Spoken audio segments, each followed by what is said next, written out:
할렐루야. 네. 설교의 자리는 언제 서도 떨리는 것 같아요. 주중에 설교하라는 연락을 받고 세상 모든 짐을 진 사람처럼 천근만근 마음으로 이리저리 서성거리니까 제 옆에 있던 아내가 계속 보다 못해 이제 한마디를 했습니다. 목사는 하나님 말씀 전하는 자 아니야? 당연한 일 하는데 왜 그래? 여러분, 제가 이런 사모님을 모시고 삽니다. 네. 존경해 주세요. 네. 네, 얼마나 부담되는지 아냐고 막 변명했지만 맞는 말이기 때문에 좀 부끄럽습니다.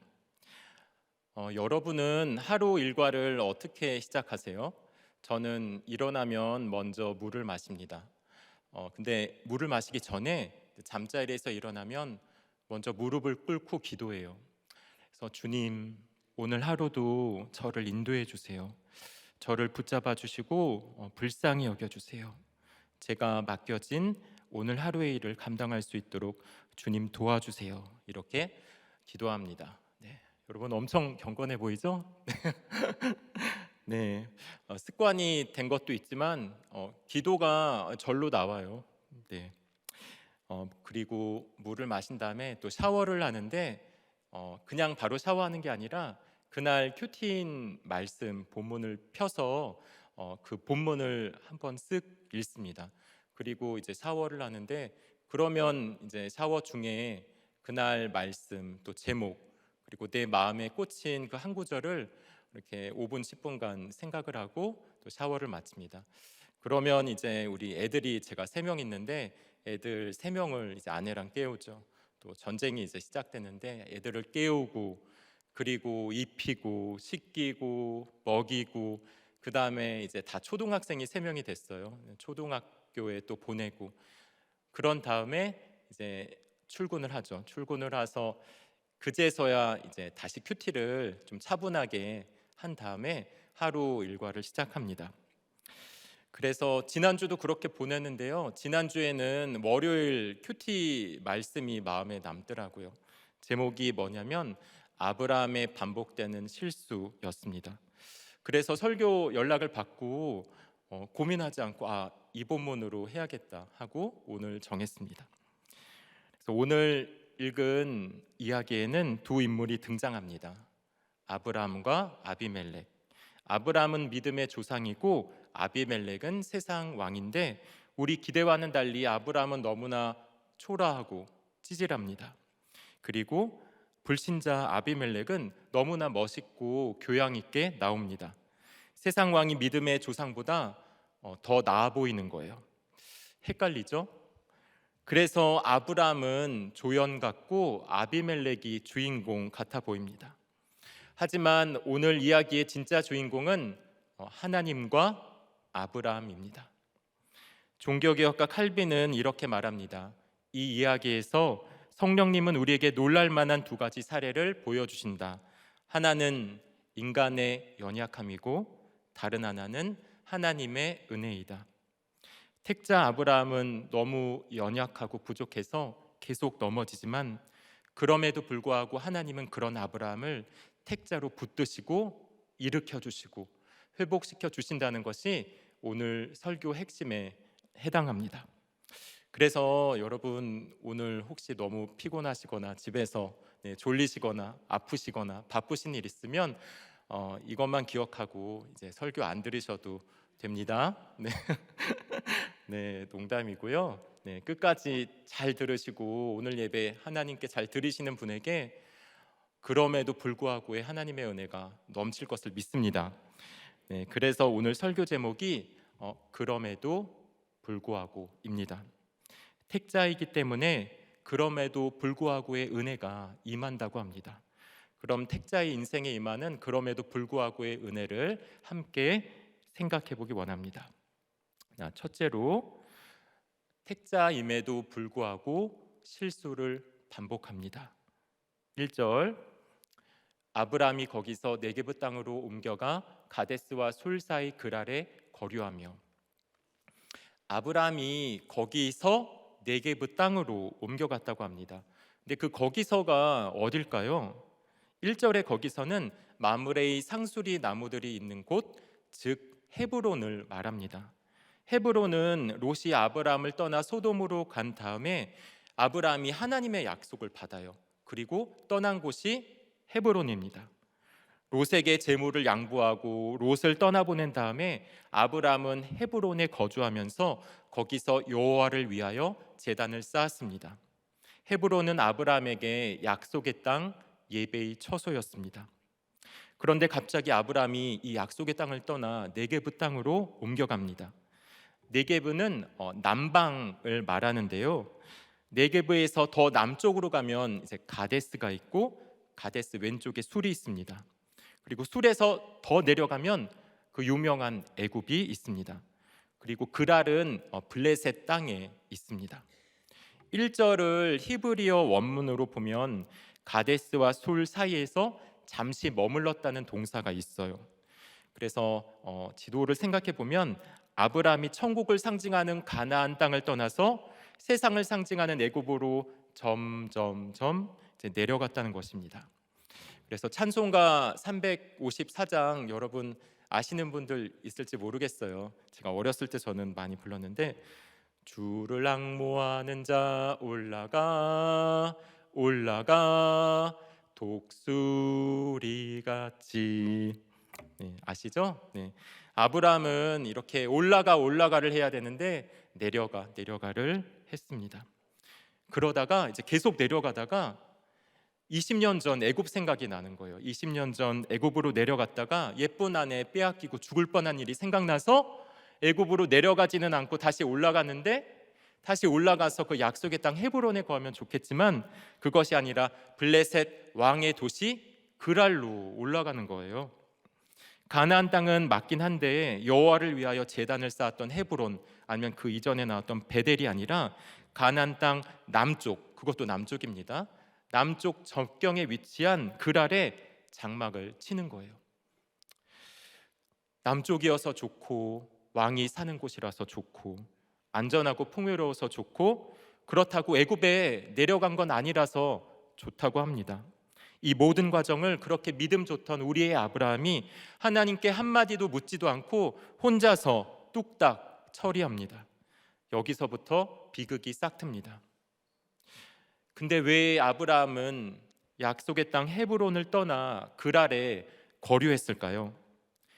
창세기 12장에서는 가나안 땅의 기근이 심해서 그때는 애굽으로 내려갔다고 하는데 지금은 기근도 없습니다. 지금은 그때에 비해서 재산도 늘어났고 거느리는 종들도 많아졌고 사회적 영향력도 커졌습니다. 믿음도 초창기보다 자랐고 초라한 나그네 모습으로 오신 주님을 잘 영접했고 그리고 소돔을 위해 롯을 위해 목숨 걸고 중보기도도 했습니다. 또 내년에 사라가 드디어 아들 이삭을 낳으리라는 엄청난 약속도 받았습니다.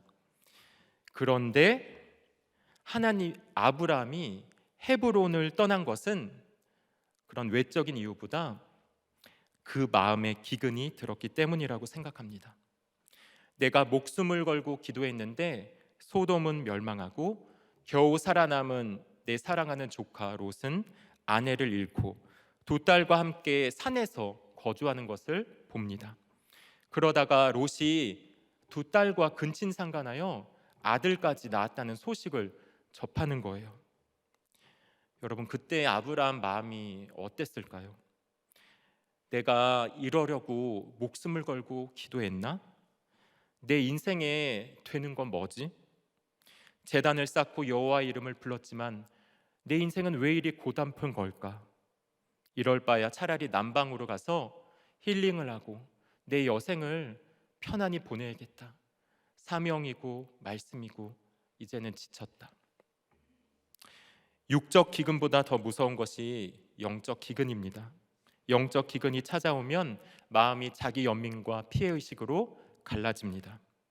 갈라진 마음에서 원망과 우울, 허무와 그리고 냉소가 잡초처럼 자라납니다. 그러면 말씀은 사라지고 약속은 잊힙니다.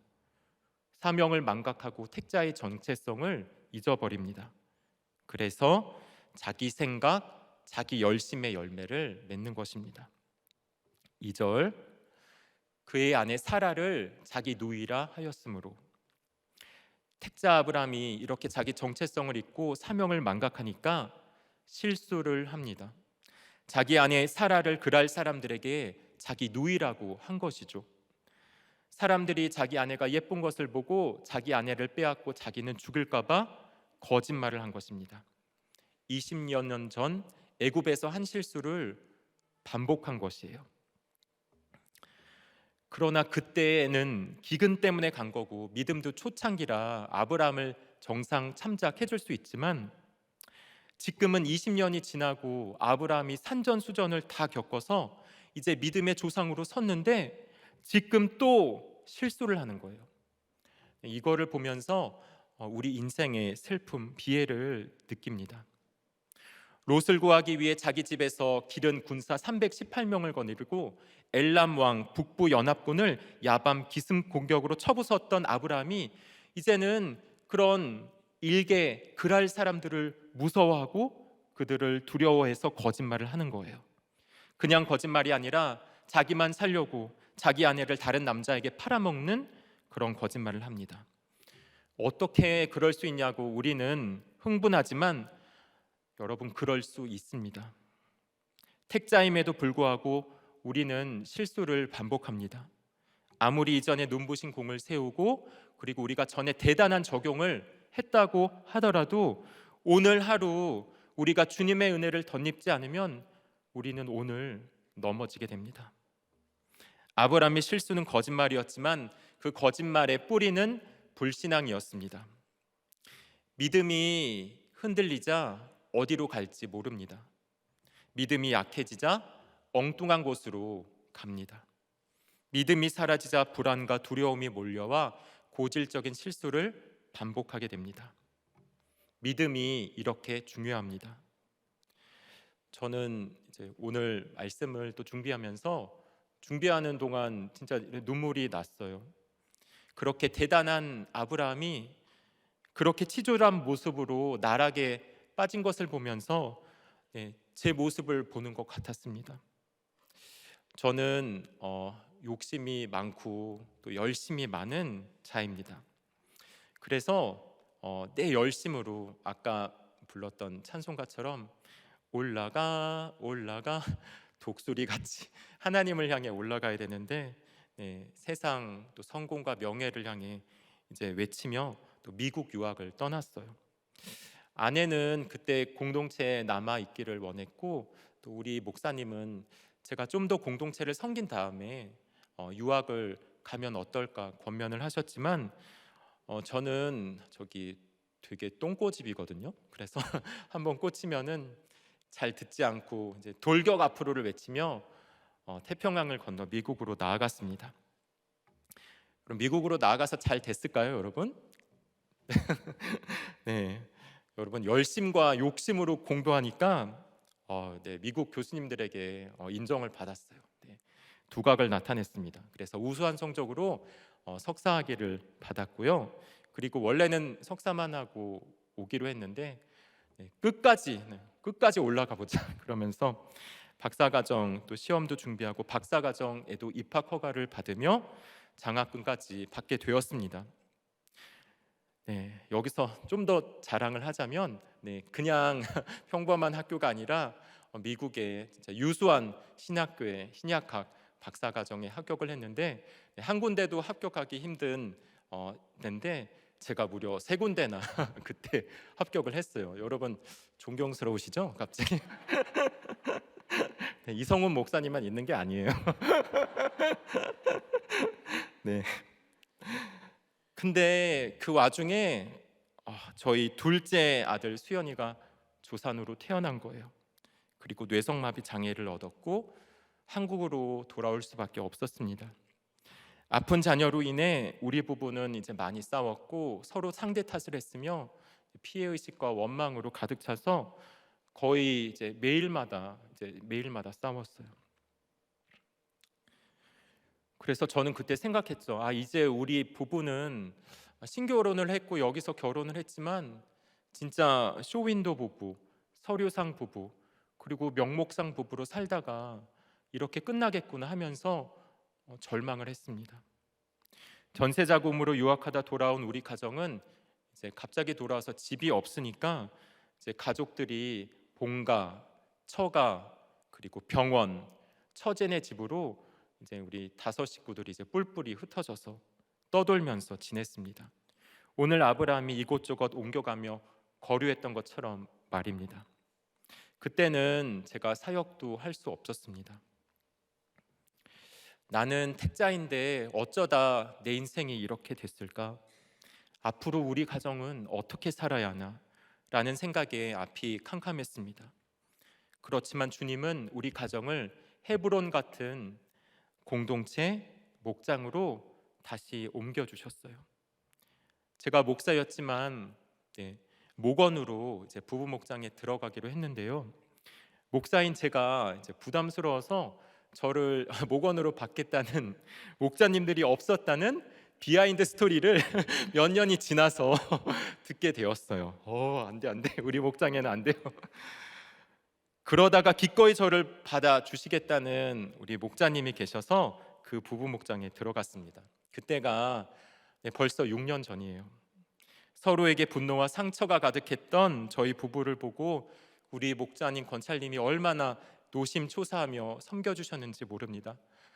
지금 생각하면 너무 감사하고요. 수년간 섬기면서 저희가 살아났습니다. 우리 목자님, 권찰님 감사합니다. 구벅. 그래서 저희 집에서 부부 목장을 처음으로 드리게 날이 됐는데 목자님께서 제게 물으셨어요. 목사님, 혹시 사모님께 바라는 게 있으세요? 네, 저도 유학 기간에 그리고 한국에 돌아와서 아내에게 상처를 받았습니다. 제가 바라는 것은 아내의 사과입니다. 이 말에 우리 아내가 이제 질색을 하면서 저야말로 남편의 사과를 받고 싶어요 라고 했지만 저희 굳어진 얼굴을 보고 이제 우리 목자님이 웃으시면서 이제 아내에게 조심스레 이제 말한 거예요. 그래도 목사님이 목장에서 나누셨으니까 사모님이 한번 사과를 해주시면 어떨까요? 목자님의 간곡한 부탁에 아내는 순종하는 마음으로 제게 사과를 했습니다. 여러분, 근데 제가 그때 뭐라고 했는지 아세요? 진정성이 안 느껴집니다. 저는 진정성 있는 사과를 듣고 싶습니다. 그러면서 진정성을 부르짖었습니다. 여러분, 제 상태가 얼마나 심각했는지 상상이 가시죠? 이렇게 망가진 저를 헤브론 같은 우리 목장에서 들어주고 기도해주고 먹여주고 건면해주고 사랑해줘서 우리 부부가 살아났습니다. 그리고 저도 사역에 복귀하게 되었습니다. 저희 연약한 가정을 이렇게 보시면서 지금도 너무 연약해요. 지금도 애들이 아프고 연약한데 저희 가정을 보시면서 여러분도 헤브론 같은 목장에 붙어서 택자인 여러분의 남편과 아내와 또 자녀와 그들의 연약함을 잘 인정하면서 가시기를 축원합니다. 적용 질문으로 여러분은 지금 어디에 있습니까? 말씀과 예배의 땅 헤브론입니까? 애굽으로 향하는 남방 땅 네게브입니까? 세상 왕의 도시 그랄입니까? 나의 반복되는 실수는 무엇입니까? 그 실수의 근원은 무엇이라고 생각합니까? 택자의 연약함을 인정합니까?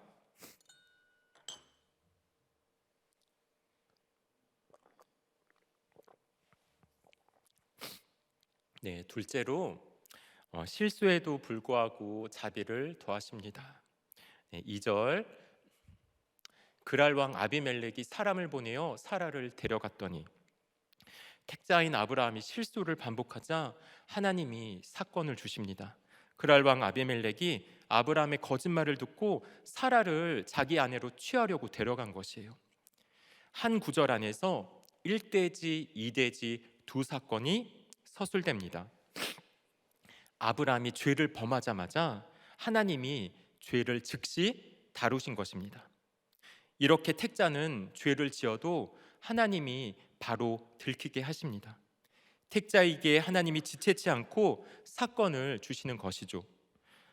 그러니 여러분, 세상 사람들이 다 죄 짓는다고, 다 안 들키며 잘 산다고 해서 나도 한번 죄 지어봐야지 하지 마시기 바래요. 여러분은 택자이기에 하나님은 여러분을 내버려 두지 않으십니다. 사람을 보내고 사건을 보내어 여러분의 사라를 데려가십니다. 갈라디아서 6장 7절을 한번 볼게요. 스스로 속이지 말라. 하나님은 업신여김을 받지 아니하시나니 사람이 무엇으로 심든지 그대로 거두리라. 아멘. 3절, 그 밤에 하나님이 아비멜렉에게 현몽하시고 그에게 이르시되 네가 데려간 이 여인으로 말미암아 네가 죽으리니 그는 남편이 있는 여자임이라. 근데 이상한 일이 일어나요. 사라를 데려간 그 밤에 하나님이 아브람 꿈에 나타나셔서 거짓말한 아브람을 혼내신 게 아니라 아비멜렉 꿈에 나타나셔서 아비멜렉을 혼내신 겁니다. 그것도 그냥 혼내신 것이 아니라 너 아브람의 아내 데려갔지? 너 죽는다, 이렇게 말씀하신 거예요. 세상 논리와 이치로는 이해가 안 되죠. 실수한 것은 아브람인데 하나님은 아브람 편을 드시고 아비멜렉을 혼내시는 거예요. 왜 그럴까요? 하나님, 아브라함이 실수를 반복하고 계속 넘어지지만 그럼에도 불구하고 택자이기 때문입니다. 내 아들, 내 딸, 내 새끼이기 때문입니다. 비록 겨자씨만한 믿음이지만 그럼에도 불구하고 하나님의 말씀을 듣고 본토 친척 아비 형제 집을 떠나 약속의 땅으로 갔고 아버지 하나님 품으로 갔기 때문입니다. 주님은 우리가 연약한 것을 너무나 잘 아십니다. 내 연약함과 비참함을 누구보다 더 잘 아십니다. 우리는 주님께서 나를 아신다는 것을 믿고 그저 주님의 품에 안기면 됩니다. 주님의 이름을 부르면서 주여 나를 불쌍히 여겨 주시옵소서 이렇게 기도하며 갈 때 하나님이 그 밤에, 그 위기의 밤에 아비멜렉을 찾아가십니다. 사라 같은 나의 자녀, 남편, 아내, 부모, 지체를 지켜주십니다. 4절 5절입니다. 아비멜렉이 그 여인을 갖가지 아니하였으므로 그가 대답하되 주여 주께서 의로운 백성도 멸하시나이까? 그가 나에게 이는 내 누이라고 하지 아니하였나이까? 그 여인도 그는 내 오라비라 하였사오니 나는 온전한 마음과 깨끗한 손으로 이렇게 하였나이다. 하나님의 엄중한 말씀에 아비멜렉이 놀라서 변명을 합니다. 자신은 사라와 아직 잠자리를 갖지 않았고 아브람과 사라가 서로 남매간이라고 했기 때문에 나는 데려온 거다. 나는 남의 아내를 빼앗는 그런 악한이 아니다. 이렇게 항변합니다. 그 당시 왕은 그냥 마음대로 뺏을 수 있었는데 이렇게 말했다는 것은 세상적인 기준으로 보면 이제 훌륭한 왕이었다는 거죠. 옳고 그름으로 보면 아비멜렉이 아브람보다 더 나아 보입니다. 그러나 여기까지가 옳고 그름의 한계라고 할 수 있습니다. 나는 의롭고 나는 온전하고 나는 깨끗하니까. 반면 하나님 믿는 아브라함은 거짓말하고 아내를 팔아먹으니까 나는 쟤처럼 하나님을 안 믿어도 돼. 나는 하나님을 믿을 필요가 없어. 이것이 성령의 양심이 아닌 인간의 양심의 한계입니다. 6절입니다.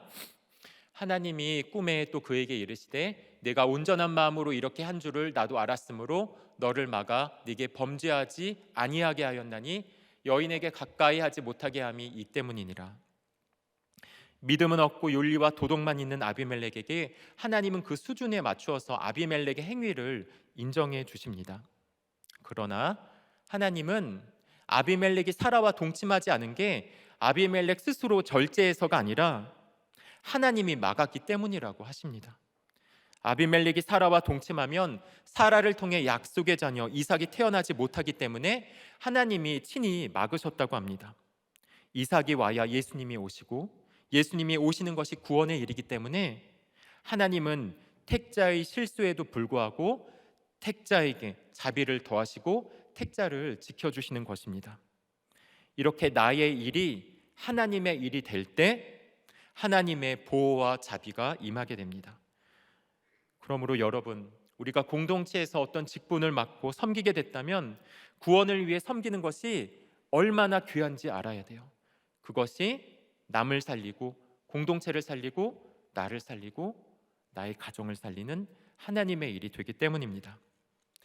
택자인 나를 해하는 것은 하나님에게 범죄하는 것이라고 합니다. 치졸한 실수를 반복하는 나를 주님은 이렇게 사랑하십니다. 이 사랑을 기억하고 하나님의 일, 구원의 일에 힘쓰는 우리가 되기를 소원합니다.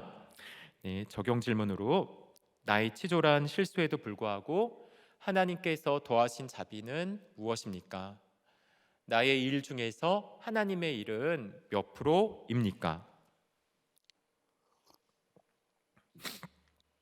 네, 셋째로 숨김에도 불구하고 죄를 고백하게 하십니다. 네, 11절 아브라함이 이르되 이곳에서는 하나님을 두려워함이 없으니 내 아내로 말미암아 사람들이 나를 죽일까 생각하였음이요. 하나님의 말씀을 듣고 놀란 아비멜렉은 그날 아침 일찍 일어나서 모든 신하들을 소집합니다.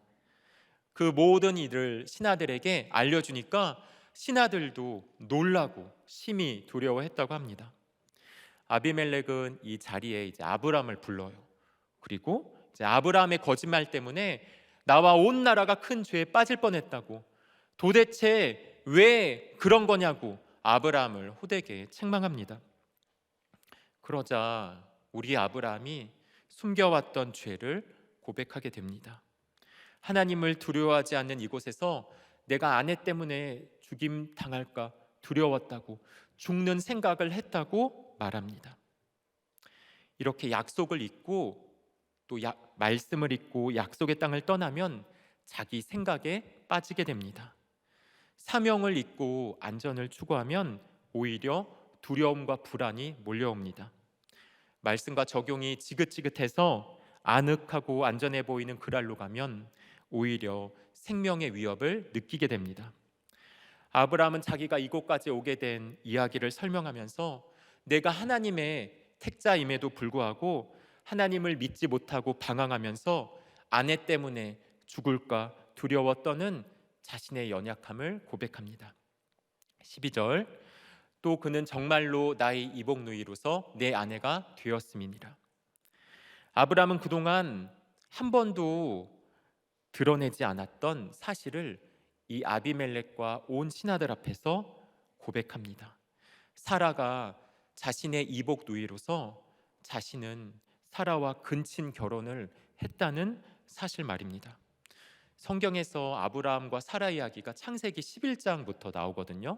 근데 오늘이 20장이고 바로 이전 19장까지 단 한 번도 이런 출생의 비밀, 근친 결혼의 비밀이 나오지 않았어요. 그러다가 치욕적인 실수로 치욕적인 수치를 당하는 이 사건에서 아브라함은 비록 모든 게 치졸한 변명이긴 했지만 그럼에도 자신의 숨겨진 아픔을 고백합니다. 여러분 한번 상상해 보세요. 우리 아빠가 아니면 우리 엄마가 바람을 피셨다고 하면 여러분 얼마나 상처가 되겠습니까? 그런데 우리 아빠가 아니면 우리 엄마가 바람을 펴서 아이까지 낳았다면 그 상처는 얼마나 더 크겠습니까? 그런데 만일 내가 그 혼외자인 이복 누이나 이복 형제와 결혼을 하게 된다면 여러분 그것은 이번에 우리 대통령 선거가 나왔는데 대선 뉴스 바로 옆에 나올 만큼 전국이 충격에 빠질 엄청난 일일 것입니다. 이 숨겨왔던 상처를 아브라함이 지금 고백한 것이에요.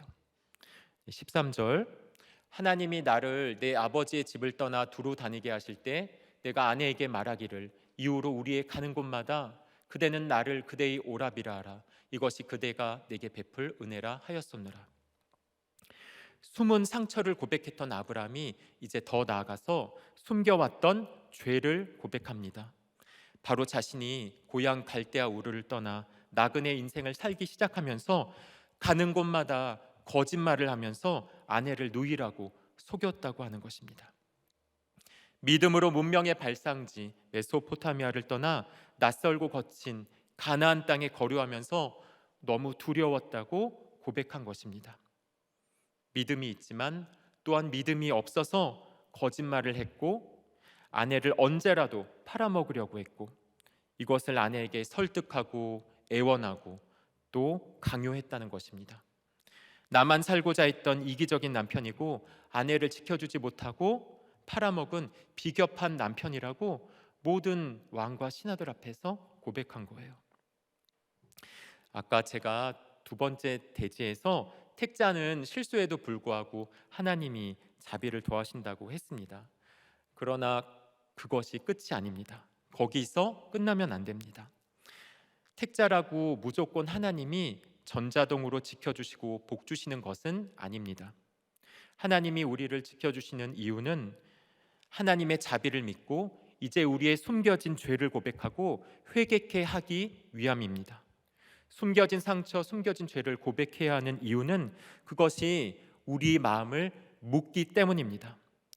회칠한 담이 되어 하나님과 남들과의 관계를 막기 때문입니다.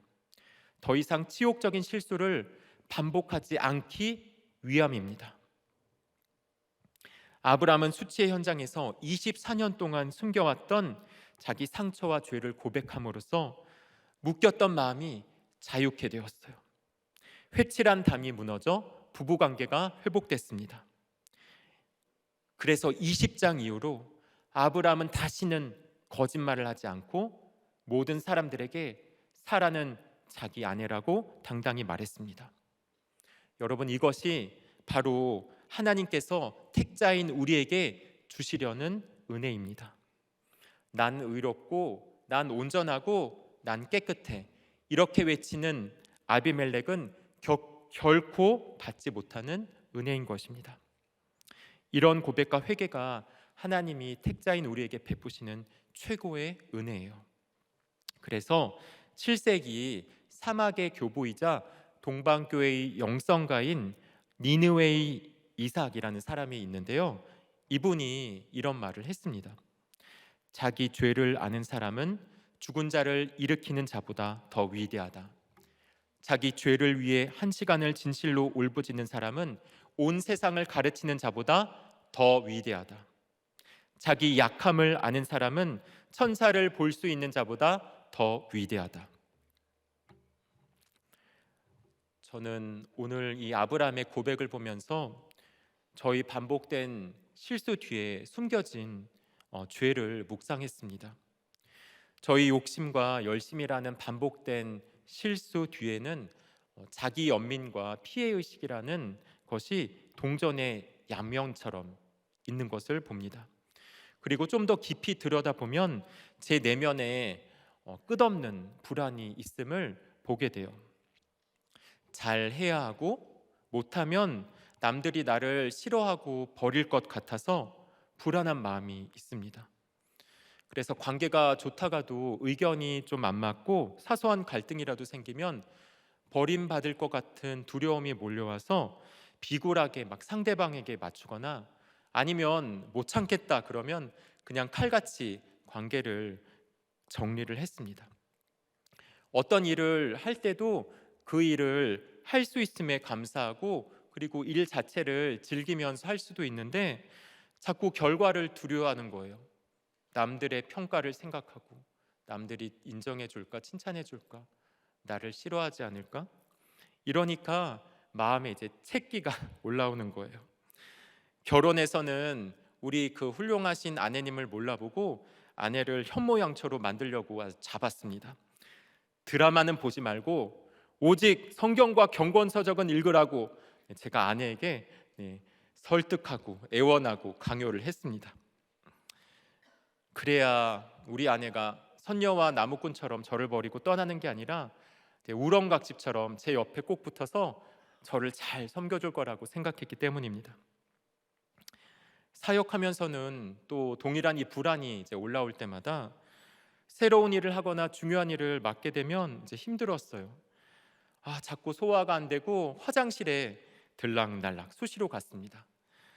잘하지 못해서 버림받으면 어떡하지? 이런 불안이 늘 제 안에 있었습니다. 그래서 사실 제가 이제 설교할 때도 막 불안하고 화장실 엄청 많이 자주 갔는데 여러분 올해 아내가 저를 보면서 이번에는 화장실 그렇게 안 가네 이러는 거예요. 제가 변했습니다. 네. 그렇게 불안을 숨기며 아름다웠고 묘한 모습으로 이제 가정과 교회를 섬기려 하다 보니까 젊은 나이에 머리가 많이 빠지게 됐습니다. 왜 이렇게 불안이 심했을까 생각해 보면 화려한 스펙을 가지신 부모님 밑에서 감정의 교류, 마음의 소통 없이 그저 착한 아들, 순한 모범생으로 살면서 이제 부모님의 간섭, 지시, 또 통제를 내내 받았던 영향도 있습니다. 하지만 거기서 좀 더 나아가면 제 속에 하나님에 대한 불신앙이 자리 잡고 있다는 것을 봅니다. 실수와 상처를 드러내면 하나님도 나를 버릴 것 같다고 생각하는 불신앙이 있었고, 하나님의 사랑과 보호와 자비를 믿지 못하는 불신앙이 있고, 또 연약한 나를, 실수하는 나를 주님이 끝까지 천국으로 인도해 주신다는 이 믿음이 부족함을 보았습니다. 그래서 설교를 준비하면서 지난달 2월달 마가복음 큐티 말씀이 생각났어요. 마가복음 4장 39, 40절인데 예수께서 깨어 바람을 꾸짖으시며 바다더러 이르시되 잠잠하라 고요하라 하시니 바람이 그치고 아주 잔잔하여지더라. 이에 제자들에게 이르시되 어찌하여 이렇게 무서워하느냐 너희가 어찌 믿음이 없느냐 하시니, 저희 믿음 없음을 깨트리기 위해 하나님은 너무도 약하고 부족한 자녀를 저희 가정에 보내주셨습니다. 초등학교 2학년이 됐지만 말도 못하고 밥도 혼자 못 먹고 걷지도 못하고 서지도 못하고 대소변도 가리지 못해 기저귀를 차고 있는 아들 수연이로 인해 제가 세상에서 인정받지 못하면 버려지지 않을까 하는 불안과 두려움이 컸었는데, 그 연약한 아들 수연이로 인해 제 불안과 두려움이 날로 작아지는 것을 봅니다. 별 인생이 없다는 것을 제 몸으로 느끼게 돼요. 아내와 함께 상한 갈대를 품고 가면서 제가 그렇게 바라던 세상 인정과 칭찬은 아무것도 아니라는 것이랑 주님을 의지해서 하루하루 살아가는 것이 무엇인지를 매일 배워가고 있습니다. 그래서 아침에 일어나면요, 누가 시키지 않아도 절로 무릎이 꿇어지고 하나님께 기도하게 돼요. 적용 질문입니다. 숨겼던 것을 이제 고백하라고 주신 수치의 사건은 무엇입니까? 아브라함처럼 그것을 고백하겠습니까? 네, 마지막 넷째로 무너짐에도 불구하고 사명을 회복시켜 주십니다. 7절, 이제 그 사람의 아내를 돌려보내라. 그는 선지자라. 그가 너를 위하여 기도하리니 내가 살려니와 내가 돌려보내지 아니하면 너와 네게 속한 자가 다 반드시 죽을 줄 알지니라. 이 7절은 하나님이 꿈에서 아비멜렉에 하신 마지막 말씀입니다. 치졸한 실수를 한 치졸한 나그네 아브라함이 선지자라고 하십니다. 이 선지자라는 말은 성경에서 여기에 처음 등장합니다. 아브라함이 전쟁 포로로 끌려간 롯을 위해 싸웠을 때 등장한 게 아니고요, 소돔을 위해 목숨 걸고 기도했을 때 등장한 것도 아니고, 나중에 자기 사랑하는 아들 독자 이상을 하나님께 제물로 드렸을 때 하나님이 너는 내 선지자다 이런 것도 아니에요. 거짓말을 해서 아내를 빼앗기고 내 죄 때문에 아파하고 슬퍼하며 밤중에 우리 주님의 이름을 애타게 부를 때 하나님이 아브라함에게 써주신 말입니다. 너는 내 선지자라. 우리도 마찬가지입니다. 실수했지만 너는 택자라고 하십니다. 무너졌지만 이게 끝이 아니라고 하십니다. 그러면서 무너진 아픔을 딛고 회복으로 나아갈 길을 알려주십니다. 선지자의 사명을 주시며 너를 꾸짖는, 질책하는 아비멜렉을 위해 기도하라고 하십니다. 너는 내 택자, 내 선지자, 내 새끼이기 때문에 세상을 위하여 다시 기도하라고 하십니다. 그래야만 사람들이 죽지 않고 살아난다고 하십니다. 마지막 17, 18절, 아브라함이 하나님께 기도하매 하나님이 아비멜렉과 그의 아내와 여종을 치료하사 출산하게 하셨으니 여호와께서 이왕에 아브라함의 아내 사라의 일로 아비멜렉 집의 모든 태를 닫으시며 쓰더라. 아비멜렉과 신하들 앞에서 자기 잘못을 시인하고 자기 숨겨진 죄를 고백한 아브라함은 하나님께 기도하기 시작합니다. 자신의 죄 때문에 아내가 고통당하고 약속의 자녀가 오지 못할 뻔하고 아비멜렉 집의 모든 태가 다친 것을 생각하면서 아마 아브라함은 눈물을 흘렸을 거예요. 그러면서 이렇게 구제불능인 자신을 향해 내 택자, 내 선지자 아브라함아 라고 불러주시는 하나님 때문에 눈물을 흘렸을 것입니다. 이런 하나님의 사랑에 힘입어 아브라함은 아비멜렉을 위하여 기도합니다. 나 때문에 다친 아비멜렉 집의 모든 태를 열어달라고 기도하자 하나님이 아비멜렉과 그의 아내와 그의 여종들을 치료하사 출산하게 하시는 거예요. 믿음의 조상 아브라함은 불신앙으로 인한 두려움 때문에 추락했습니다. 그는 무너진 세계를 경험했고 세상 왕 앞에서 수치를 당했습니다. 그는 모든 게 끝난 줄 알았어요. 사라를 통해 주실 약속의 자녀도, 약속의 땅도, 너는 복이 될지라 라는 약속도 끝난 줄 알았습니다. 그러나 모든 게 끝났다고 생각한 그 밤에 하나님이 역사하십니다. 아비멜렉을 막으시고 사라를 지켜주십니다. 아브라함을 선지자라 하시면서 아브라함의 회개를 이끌어내십니다. 그리고 다시 사명을 회복시켜 주심으로 무너진 세계를 재건하게 하십니다. 이것이 인간의 연약함과 하나님의 은혜입니다. 이제 내가 해야 할 것은 무너진 자리에서 내 죄를 고백한 후에 맡겨주신 사명을 다시 붙잡는 것입니다. 너는 내 택자, 내 선지자다 라고 하시는 주님의 음성을 듣고 아브라함처럼 중보기도 하는 것입니다. 나의 태는 다쳤지만 남의 태를 위해 기도할 때 남들이 치료되고 생명을 얻습니다. 여러분, 아브라함이요 이렇게 사명을 회복하자 바로 다음 장인 21장에서 드디어 약속의 자녀 이삭을 사라가 임신하고 낳게 되는 것입니다. 오스왈드 챔버스는 지극히 높으신 분을 위해 라는 책에서 우리가 실패를 경험했을 때 중보 기도를 통해 어떻게 사명을 회복할 수 있는지 알려줍니다. 내면에 목표할 곳으로 들어가라. 주님께서는 욥이 친구들을 위하여 기도했을 때 그의 재난을 바꾸어 놓으셨다. 영혼을 구하는 자로서 당신이 일생에 해야 할 일은 바로 중보 기도이다. 그분께서 당신을 어떤 환경에 갖다 놓으셨든 간에 즉시 기도하라. 그분의 용서가 당신 것이었듯이 다른 영혼의 삶에도 그 용서가 나타나도록 기도하라. 지금 친구들을 위해, 지금 당신이 접촉하고 있는 사람들을 위해 간구하라. 적용 질문입니다. 무너진 내가 주님의 택자, 주님의 선지자라는 말씀이 믿어집니까? 아브라함처럼 남들을 위해 이타적으로 기도해야 할 것은 무엇입니까? 네, 이제 마지막으로 목장 나눔 하나를 소개하고 마치려고 합니다. 미국에 사시는 여집사님이신데 그 부부가 아브라함과 사라처럼 서로 실망하고 상처 주고 그래서 가정이 무너질 뻔하다가 우리들 교회 때마침 목장을 소개받아서 목장에서 자기 죄를 보고 또 적용을 하며 가정이 살아나고 있다는 이제 나눔입니다. 제가 재밌게 최대한 하기 위해 상황극으로 하겠는데 잘 들어주세요. 네. A 집사님, 결혼해서 미국에서 13살, 11살, 7살 세 아들을 키우고 있어요. 남편 하나만 바라보고 미국에 와서 한 결혼은 신혼 때부터 잦은 싸움과 외로움으로 인해 실패한 듯 보였어요. 제 많은 부분을 내려놓고 한 결혼이라 남편이 무조건 잘해주리라 믿었지만 남편은 저와 자녀들에게 분노와 혈기를 쏟아내었고 저는 이 사람과 더 이상 상종하지 않겠다는 생각으로 대화가 단절된 채 살았어요.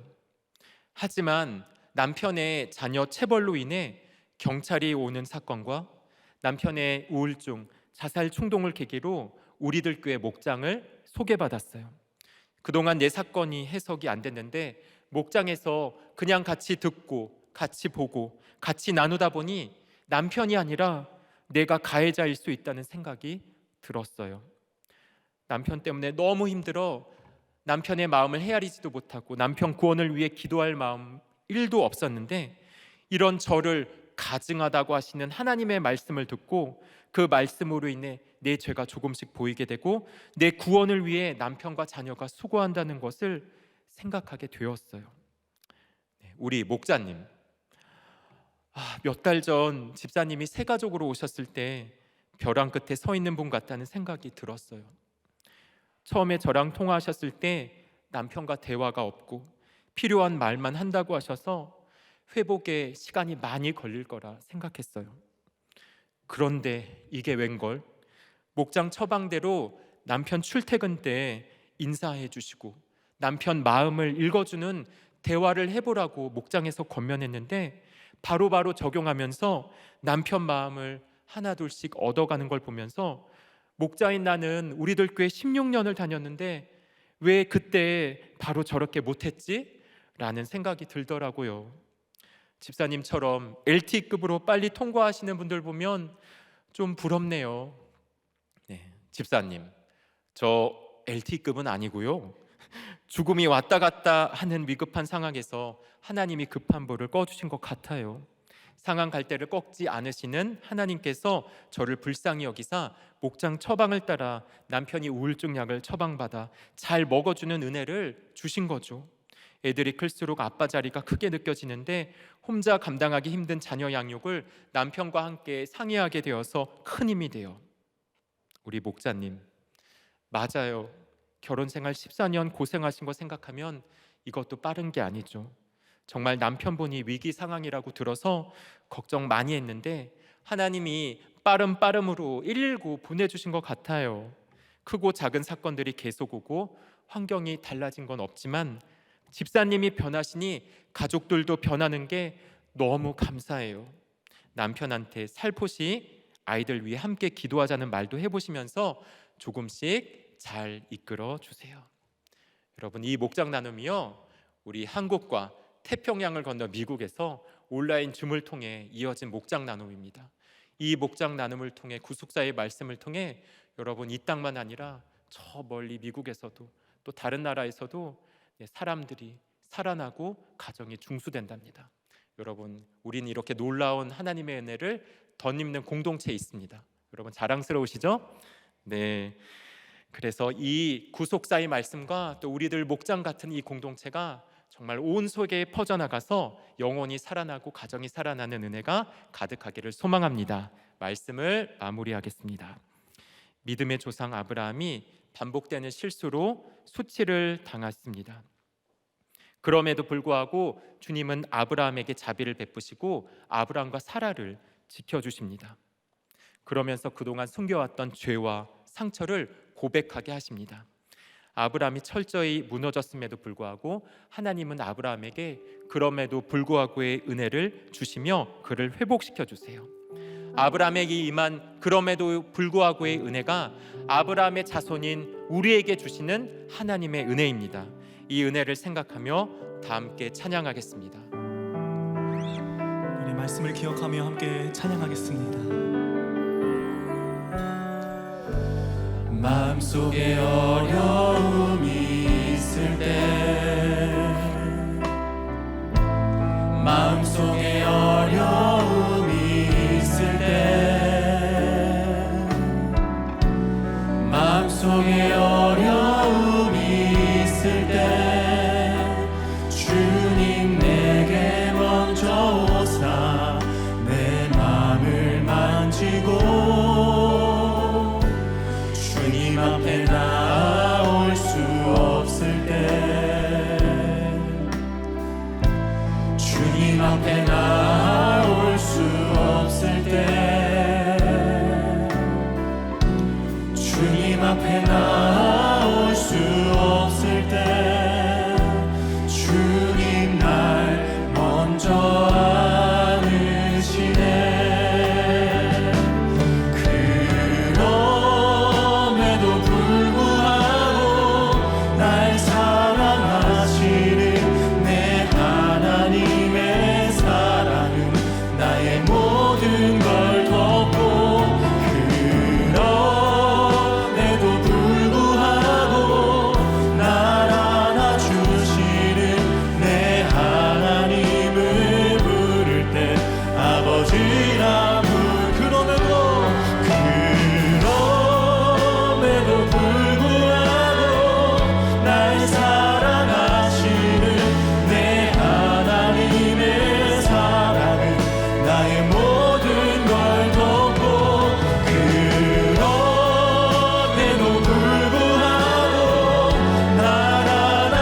생각하며 함께 기도하기 원합니다. 아브라함의 실수를 생각하고 택자임에도 불구하고 실수하는 나의 연약함, 우리 가족의 연약함을 주님께 고백하기 원합니다. 어떻게 그럴 수 있냐고, 인간의가 아니라 인간의 연약함을, 비참함을 인정하기 원합니다. 우리가 이렇게 실수했지만 하나님은 자비를 더하신다는 것을 알고 불쌍히 여겨달라고 기도합시다. 하나님의 자비를 믿고 숨겨왔던 내 죄를 빛 가운데로 드러내기 원합니다. 이 죄를 고백하고 회개함으로 묶였던 내 마음이 자유케 되고 회칠한 담이 무너지게 해달라고 기도합시다. 그래서 다시 사명을 붙잡고 감당함으로써, 특별히 아브라함처럼 남들을 위해 기도하는 인생이 되므로써 회복의 은혜, 하나님의 은혜를 누리게 해달라고 이 시간 주여 한번 외치며 기도하겠습니다. 사랑하는 아버지 하나님, 아브라함의 인생 여정 가운데 나타난 그럼에도 불구하고의 은혜를 보며 눈물이 납니다. 아브라함의 반복되는 실수가 바로 저희 반복되는 실수임을 고백합니다. 믿음으로 소명을 받고 믿음으로 사명의 길을 걷지만 믿음이 흔들려 광풍이 두렵고 영적 기근이 찾아오는 것을 고백합니다. 믿음으로 구원의 열매를 맺었지만 믿음이 약해서 불안해하고 두려워하며 욕심과 열심으로 치우치는 저희 죄를 용서하여 주시옵소서.